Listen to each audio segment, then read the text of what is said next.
mga tol. No? Ayos. Ito na nga mga tol.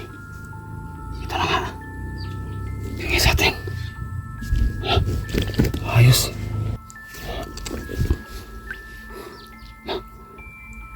Ito natin mga tol. Kung makita siguro yung binigay talaga sa atin na agimat.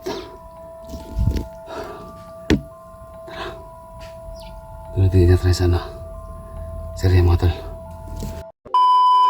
So yung mga tol, magandang hapon sa inyo lahat. So ngayong hapon na to ay pupunta ko ngayon sa Mahiwagang Balon. Actually mga tol, nito na po ako. Pero yung balon nasa unahan pa.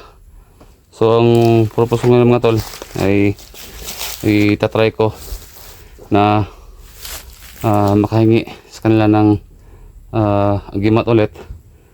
Dahil sa ngayon kasi mga tol wala talaga akong pang protection sa aking sarili.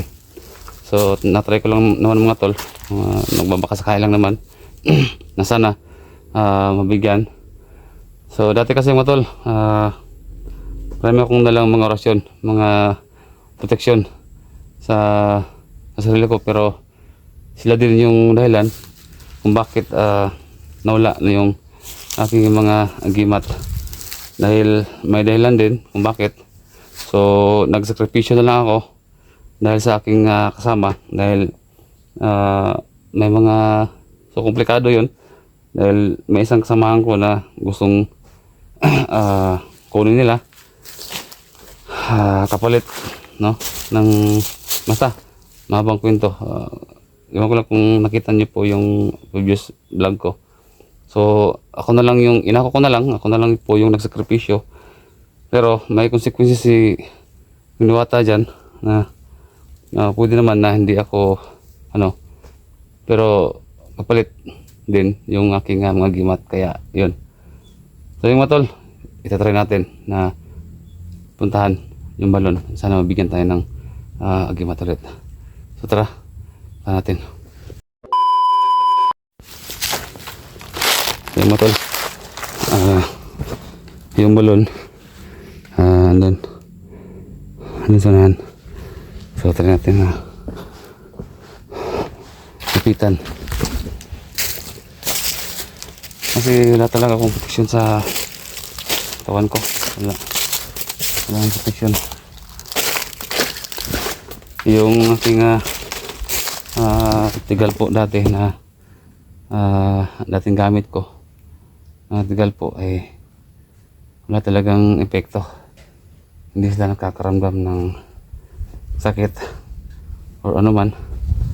Kaya walang epekto sa kanila. Bigyan tayo.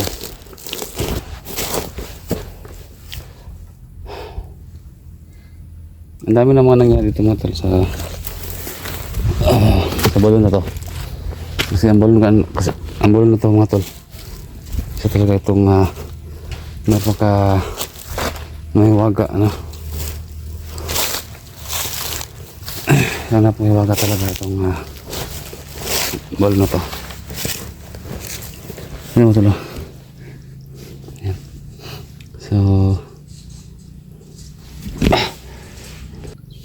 So ang balon na ito mga tol ay meron talagang nagmamayari. So may mga diwata dito na nangangalaga dito. So hindi lang isa, hindi lang dalawa, marami yung mga diwata na nangmamayari dito, nangangalaga dito sa ano na to, sa balon na to. So ito mga tol, at saka marami kasing mga masasamang tao, masasamang elemento na gustong agawin ang balon na ito. Dahil marami ng mga eksperto mga tol na napunta dito, pero hindi sila nagtagumpay sa kanilang nais na, kasi pinag-aaralan nila to kung bakit meron ganitong klaseng balon na nakagaling, no? Yung mga sakit. So depende din yan mga tol sa paniniwala mo at pananampalataya mo. Kung kulang yung ano mo, yung tiwala mo sa sarili na yan ay hindi nakakagaling, pero gusto mong mag try na para lang gumaling ka, pero hindi para sa'yo itong ano to, no?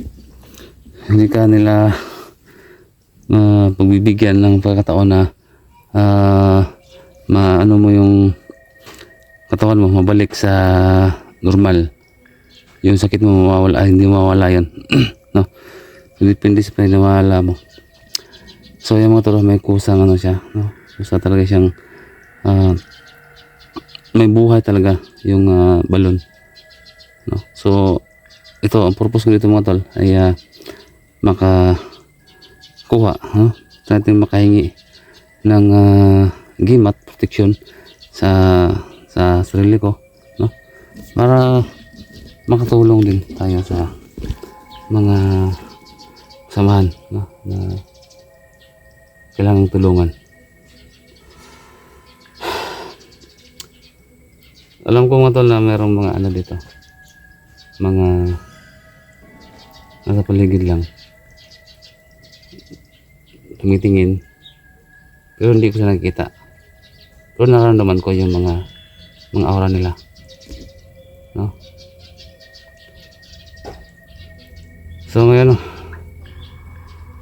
mga diwata na andito ngayon, nagpunta ako dito para makahingi po ng agimat ulit. Sana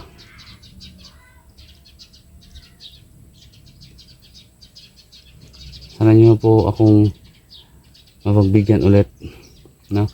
Dahil yung mga agimat ko kaya din yung kumuha, kaya ako po ulit na humihingi po sa inyo ng agimat.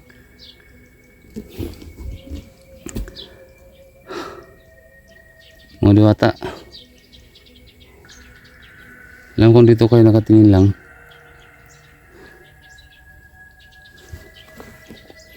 Yun ko sa siyang lumalakas yung bulwak ng ano niya. Sana po diwata, kung alam ko narinig ako ninyo, nakikita nyo ako ngayon dito, sana mapabigyan nyo ako ulit ang proteksyon sa aking katawan, sa sarili ko.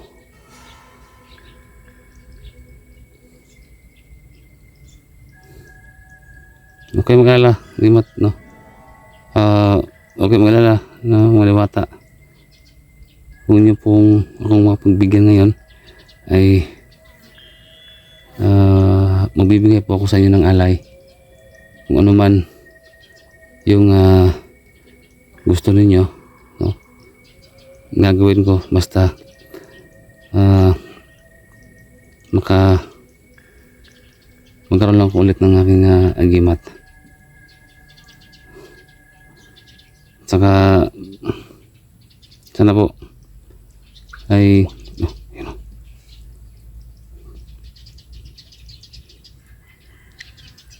sana po ay makahiling din ako sa inyo na makakuha ng tubig dito, no?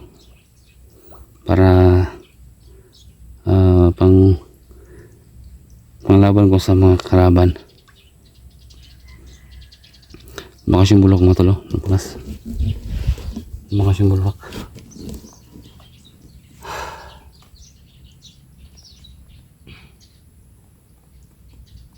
Nararamdaman ko mga tol yung aura, lumalakas yung bulwa ko, lumalakas yung ano ng tubig. Kaya mga aura ng mga diwata na mga alaga dito, nararamdaman ko sila. Sa bulwak pala ng tubig mga tol. So malaman mo na talaga, you know, lumalakas siya, dumadami. Ayan.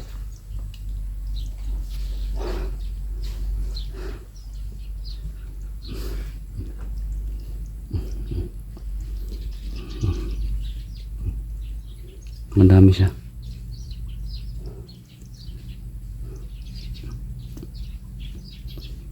Yan o.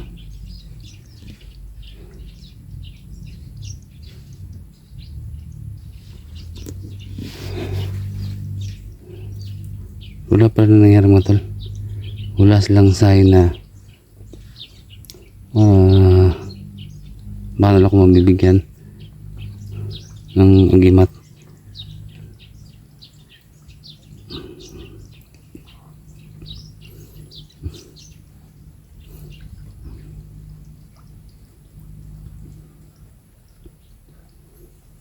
Paano kaya to? Wala rin mga diwata na nagpapakita. No? Wala mga diwata na magpapakita na para mabigyan nila ako. Walang ano, nating idea kung paano nila tayo mabibigyan.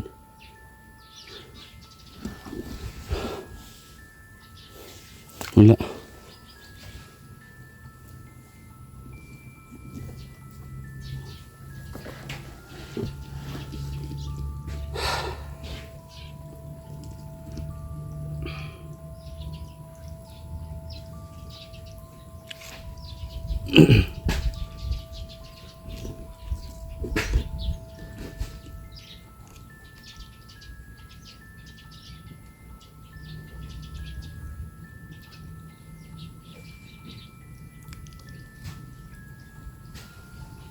Ayan.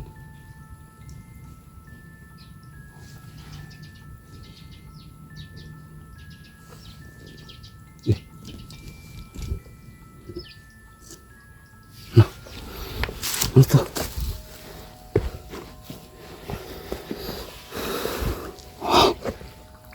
Uy.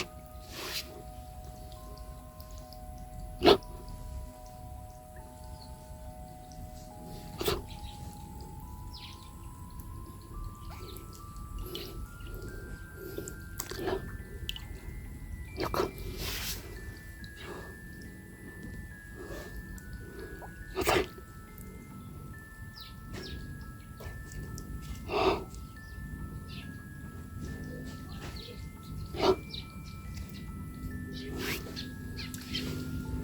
Mulutang siya matalo. Laka. Para ito ko yung mga tal. No. Ayos. Para ito na nga mga tal. Ito na nga. Bigay sa atin. Ayos.